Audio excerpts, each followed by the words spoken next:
Hi అండి, welcome to our channel. ఈరోజు మన స్పెషల్ రెసిపీ ఏంటంటే శ్రీకాకుళం స్పెషల్ మామిడికాయ తురుము పచ్చడి. మరి ఈ మామిడికాయ సీజన్లో ఒక్కసారైనా సరే ఈ మామిడికాయ తురుము పచ్చడి చేసి పెట్టండి, మళ్ళీ మళ్ళీ చేయాలనిపిస్తుంది.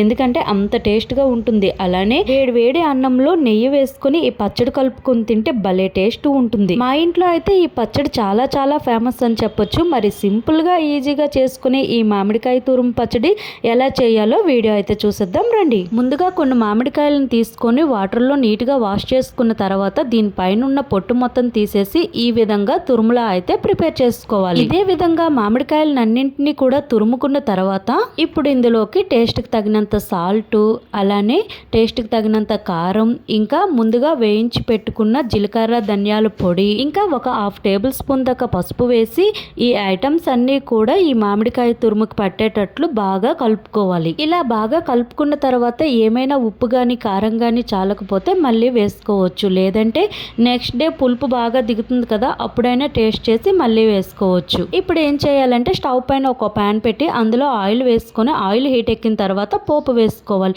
ఈ పోపు చల్లగా అయిన తర్వాత ముందుగా ప్రిపేర్ చేసుకున్న మామిడికాయ తురుము ఉంటుంది కదా, ఆ తురుము అంతటినీ కూడా ఈ పోపులో అయితే వేసుకోవాలి. చూడండి, మనకి ఏంటంటే ఈ పోపు అనేది చల్లగా అయిన తర్వాతే ఈ తురుము అనేది ఇందులో వేసుకోవాలి. ఇలా పోపులో ఈ తురుము వేసాక ఈ తురుమంతా కూడా పోపుకు పట్టేటట్లు బాగా కలుపుకోవాలి. ఇంతేనండి, టేస్టీ శ్రీకాకుళం స్పెషల్ మామిడికాయ తురుము పచ్చడి రెడీ అయిపోయింది. చాలా సింపుల్ కదా, చాలా ఈజీగా కూడా ప్రిపేర్ చేసుకోవచ్చు. మీకైతే ఈ వీడియో యూజ్ అవుతుందని అనుకుంటున్నాను. మీరు కూడా ఒకసారి ట్రై చేసి చూడండి. ఎలా వచ్చిందనేది కామెంట్ బాక్స్ లో కామెంట్ చేయడం మాత్రం మర్చిపోవద్దు.